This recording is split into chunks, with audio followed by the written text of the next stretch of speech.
Hello everyone, and welcome to the next episode of SynergySix Unfiltered. And today I'm really pleased to have the two founders of SeeBlue Marketing with me today, where we're going to talk about marketing in an always-on environment. So let's hand over to the founders first. So Orla and Helen. Orla, please introduce yourself. Hi Kevin, hi everyone.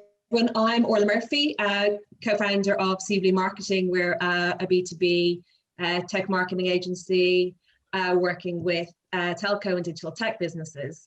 Oh gosh, I've been in B2B tech marketing for 18 odd years now, most of that time in a corporate environment, leading marketing teams across EMEA, the UK, and influencing global marketing.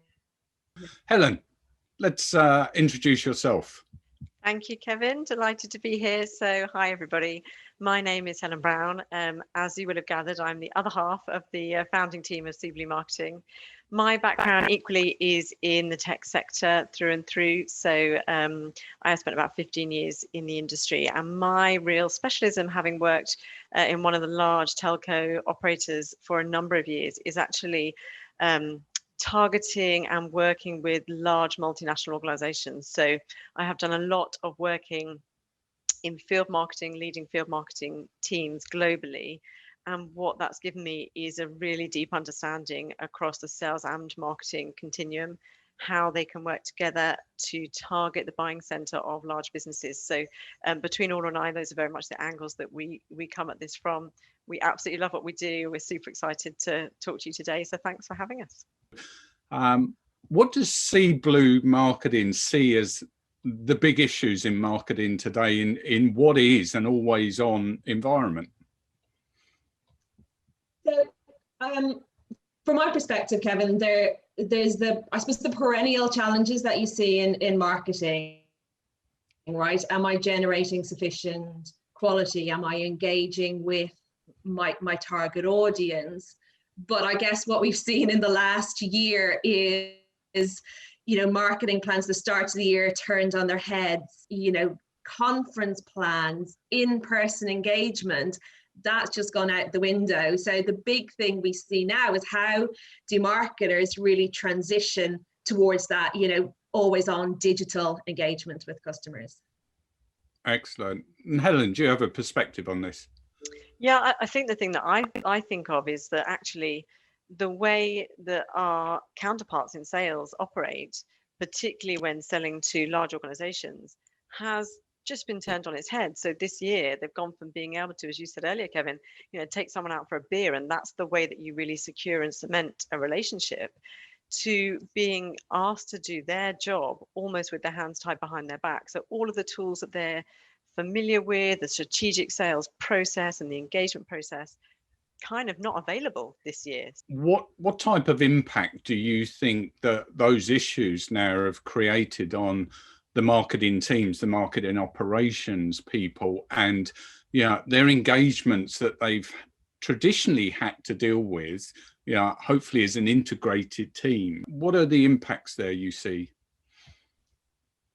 So, I think hopefully it has brought sales and marketing teams closer together. And I think if the last 4 or 5 minutes have shown, it's the value of, the role that marketing can play in engaging your audience in the right way, in creating the opportunities for more valuable conversations and insights, right? And authenticity has never been more important, right? Where every marketer has now moved into the same digital channels, right?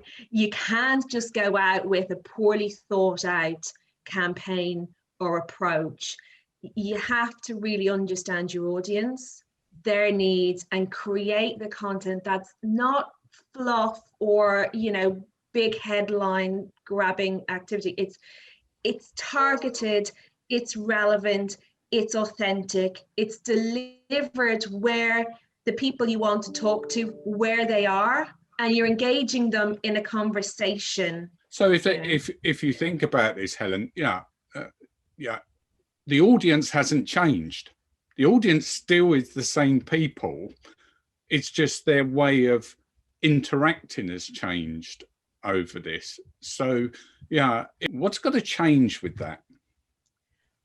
I think the way to think about it from a marketing perspective is you've got to shift from any form of broad brush marketing, and we're talking specifically right. B2B here, into as targeted as you can go. Okay, and I think it's a continuum, because there will always be activities that you deliver as a business which are go out to the wider market, but where you need to start is putting together a strategic framework for who you want to target and what are you going to target them with, what's your message, what are their needs. And the kind of common marketing term for that is account-based marketing, sometimes known as account-based engagement. And the whole thought behind that is it's not just a marketing activity, it's a marketing, sales, and should be service activity. So you're looking at your customer and your prospect base holistically as one team internally. And it's all about identifying what is the need and what's the right thing you can deliver to that individual or that group of customers, be that sector or some other kind of segmentation, and operating all of your marketing based on that targeting. And there are loads of amazing tools out there. We can come on to in a minute, some of them, but tools that give you insight into what those prospective or indeed your existing target customers are. What are they researching? What do they care about? These things are called intent tools, which basically help you with the knowledge of when would be the right time to contact your customer. And so therefore, as a principle, you just get rid of this idea of, I want to run a quarterly campaign, so I've got this product, I'm going to push it to this group of customers in quarter 3, off we go, without any knowledge of whether or not those customers that you might push it to need, want, or are in the market for that solution. And I think that if you're a business that doesn't do account marketing today, or don't operate in that highly targeted way, it is a complete change of mindset, because it basically is the basis of your whole B2B marketing strategy. This account marketing, it's not a campaign. Ultimately, elements within what you deliver will form multiple campaigns, but the way you structure your marketing, your team, your thinking, and also the tech that you put into your business to support it, that comes from your B2B strategy. CISOs that I talk to, are tired of sensationalism. They're having to deal with real life possibilities that could damage their business. So how do you approach this in the resolution of addressing the issues, to making sure that the way you communicate is fact-based, is not sensationalized? The way you engage, Kevin, is not necessarily, from the vendor side, let me tell you the benefits of my solution, right? That comes after, right? What, first of all, is you want to understand the CISO that you're talking to or wants to talk to. What are they experiencing day to day? How have his or her pain points changed? Because they will be different, right? From what they were, 6-9 months ago. The CISO is now having to deal with, a remote based, employee base. A whole load of IT applications have come into his organization. So the way they work and the way they're having to adapt has changed. So it's about, how do I put myself into the mindset of the CISO that I want to talk to? If they're a big account I want to engage with, what does that account look like? What's happened to that overall business? How are they impacted? What are their values? What are their strategic drivers? And then you can create that personalized engagement. And only then, when you've established a common understanding or acknowledgement of the challenges, then you come in with the benefit. 100% agree with Orla. And I think if you look at your whole customer or prospect base, what you would want to do from an account perspective is look at breaking that up into groups, and you would operate your plan and market slightly differently to those different groups, because nobody has endless resource and endless funds of cash and budget. So you would take, for example, your top 10 most valuable accounts or prospects, and you would probably want to service and look at them in an individual way. So exactly as Orla said, you would do the research, sit somebody in a seat looking at everything that can be found on the internet, but also can pick up the phone, do customer service and that kind of thing. But you would look to gather the insight on an individual company level, look into the individual buying center and influencers within that organization, and operate on that basis. When things get a little bit on the edge, marketing always gets impacted, and it's their budget that comes out first. When it always surprises me, because marketing is the pathfinder for any product that is out there. They're the ones that see whether there's a market for the product you're trying to sell, but they're the first to have it cut, so you can't find that out.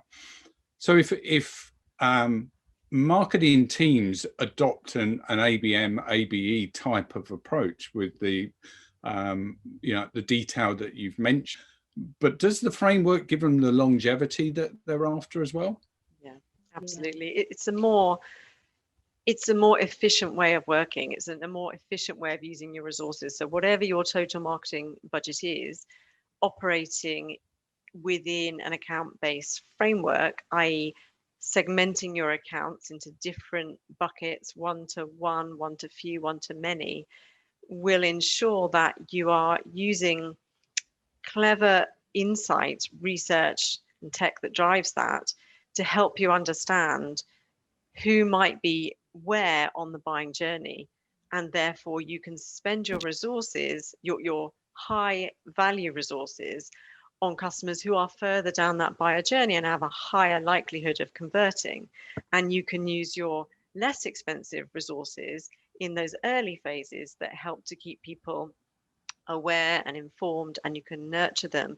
But actually, your most expensive resource ultimately is putting a salesperson onto a lead or an opportunity. I mean, to your earlier comment, Kevin, it's still like it's a frustration that marketing in so many organizations is still viewed as a cost center rather than a value creator. And I think there's partly a role for marketers to play in changing that perception within their organization. And back to what I said earlier about how do you demonstrate the contribution that you make to pipeline and revenue plays a big role in helping to change particularly your CFO's perception in many cases, but your CEO as well. Like, you need to change that mindset that actually it is a cost center, and really try and understand that value creation. I would just like to say thank you very much indeed for agreeing to come on and share your experience, and especially, as we say, with marketing today in an always-on environment that we're all having to learn to live with. And I appreciate your time coming on Unfiltered.